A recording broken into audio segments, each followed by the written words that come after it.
CQBX, CQBX. This is Havana calling. CQBX, CQBX, CQBX. This is Radio Havana calling all shortwave listeners and radio amateurs. Welcome to...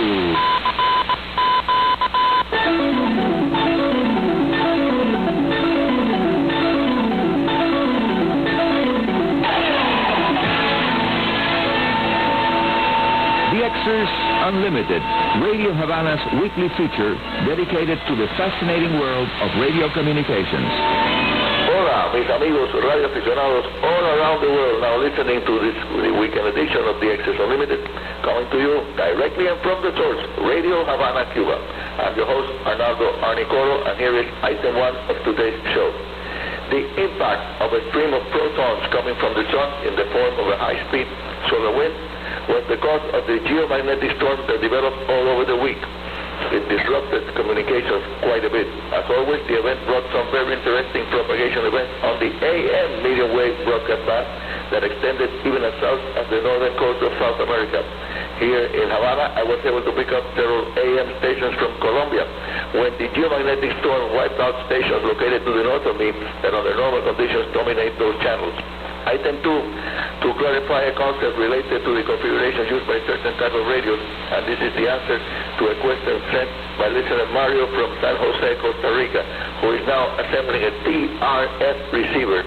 Let me emphasize, Mario, that when the acronym TRF is used, it stands for Tuned Radio Frequency Receiver, and that means that it is a straight-through RF. In other words, the radio amplifies the incoming signal and delivers it to the detector circuit directly.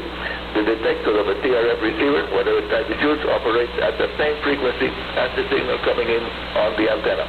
For example, a medium wave AM broadcast band TRF receiver will operate from 530 to 1700 kHz.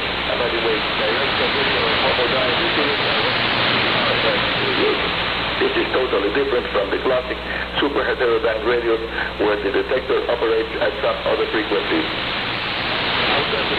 Also answering listeners' questions sent to info@enet.cu. Again, the email address info@rhc, the symbol for us, enet, echo, November, echo, tango in phonetics, enet@.cu.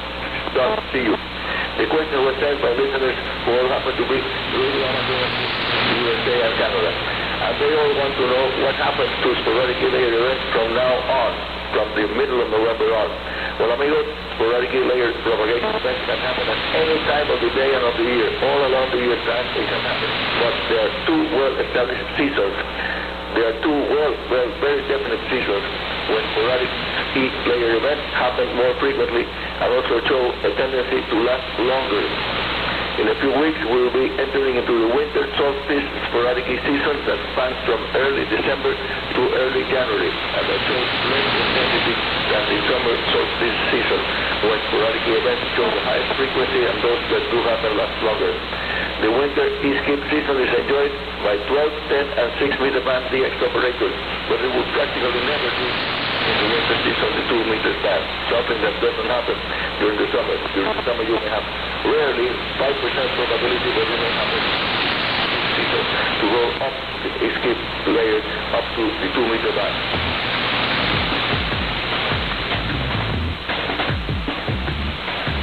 Yes, mis amigos, this is DXers Unlimited on the air and on the World Wide Web from Radio Havana Cuba, and here's now item 4. The worst hurricane season of the Atlantic, Caribbean Sea, and Gulf of Mexico is about to end officially. It will be on November the 30th. But as Cuba's most well-known tropical cyclones expert, Professor Jose Rubiera, insists those severe weather events can happen even after the November 30th official end of the season. Dr. Rubiera recently attended a Cuban TV news panel of global warming in the increase in the surface temperature of the Atlantic Ocean that was provided the tremendous amount of energy absorbed by hurricanes Harvey, Irma, and Maria, the three storms. Radio amateurs once again provided vital emergency communications at small islands of the Caribbean like Antigua and Barbuda, Dominica, and also the U.S. and the British Virgin Islands, as well as to Puerto Rico in tandem, but the worst one was Maria. Yes, Hurricanes Irma and Maria impacted Puerto Rico one after the other, but the worst one was definitely Maria. The southern coast of Puerto Rico entered as a Category 5 hurricane, Maria, that practically demolished the island's infrastructure to such an extent that more than a month after the storm, most of Puerto Rico continues with very limited electricity and telecommunication services.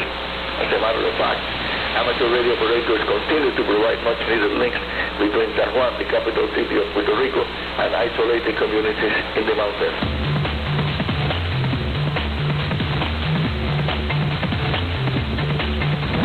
And now here is one of the favorites, the antenna topic section of DXers Unlimited, ranking third in your list of preferences after the propagation updates and the forecast, and Ask Arnie. This is number 3. Antenna topics. So for enjoyment, here is Arnie Cotto's DXers Unlimited antenna topic section today. I'll be telling you about 2 short-wave antennas that are ideal to deploy during communications emergency. One is the magnetic loop, and the other one has proven to be extremely efficient for providing vertical incident skywave links on the 40 meters span during the local daytime hours. You will start to install the Cloud Warmer Yagi wire antenna by cutting a length of wire 5% longer than the length of your 40 meters band resonant half-wave dipole, and then you install that wire between several very short posts about 30 centimeters high above the ground. This is your Cloud Warmer Yagi wire antenna reflector element. Then you go ahead and install 2 masts that are 4 meters high to support the half-wave folded dipole 40 meters antenna that is fed at the center using a 1-to-1 balance. Yes, not a mistake. It must be a half-wave folded dipole because the impedance at the center of that antenna will be about 12 to 15 ohms due to how close the active element is located above the reflector. The reflector is very near. And by the way, the 4-to-1 ratio of the folded dipole raises the impedance to a very convenient 50 to 60 ohms. This antenna fires the signal straight up into the ionosphere, providing about 3 to 4 decibels gain over a simple half-wave dipole located 4 meters above ground and without the wire reflector below it. You see, I'm assuming that you are deploying this antenna out in the field during an emergency situation that will require the station to assure a reliable daytime link on 40 meters within an area of 200 to 300 miles from the location. Using the now typical 100-watt amateur radio transceiver capable of single sideband, CW, and digital modes, your Cloud Warmer antenna with its unique optimized reflector element will make quite a difference when compared with any other type of antenna used for emergency communications on that band. This antenna is easy to build, easy to install, doesn't require rare or hard to obtain materials, and can be taken down easily too. Several amateurs that operate 40 meters band nets and have enough space to install the Cloud Warmer are using them regularly, finding out that they also obtain better reception because the Cloud Warmer effectively cancels signals coming from very far away locations that reach the receivers at the lower vertical incident angle.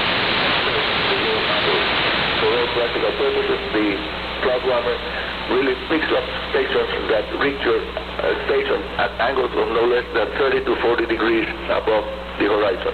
In other words, the ones you want to communicate with during emergencies will be there, present, or while running a semi-local typical net or round table, you will have them, and the DX signals will be cancelled.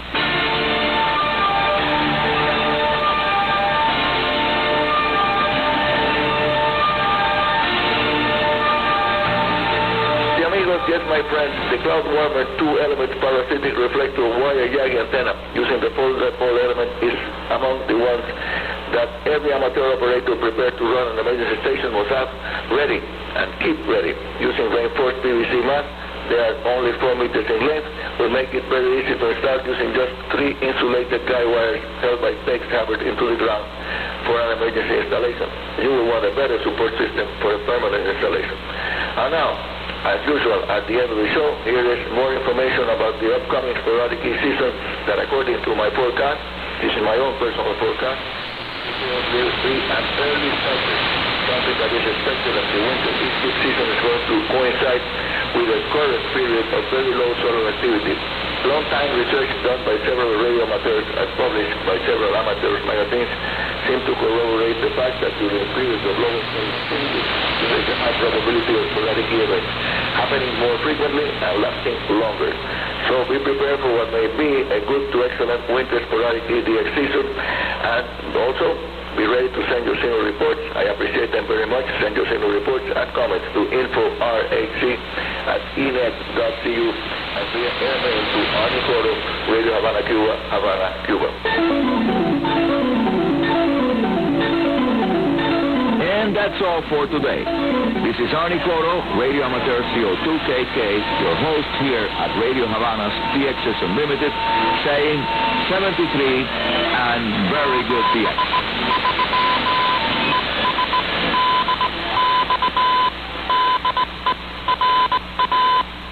DXers Unlimited with Arnie Coro, heard every Sunday here, every week on Radio Havana Cuba, also on Tuesdays on RHC.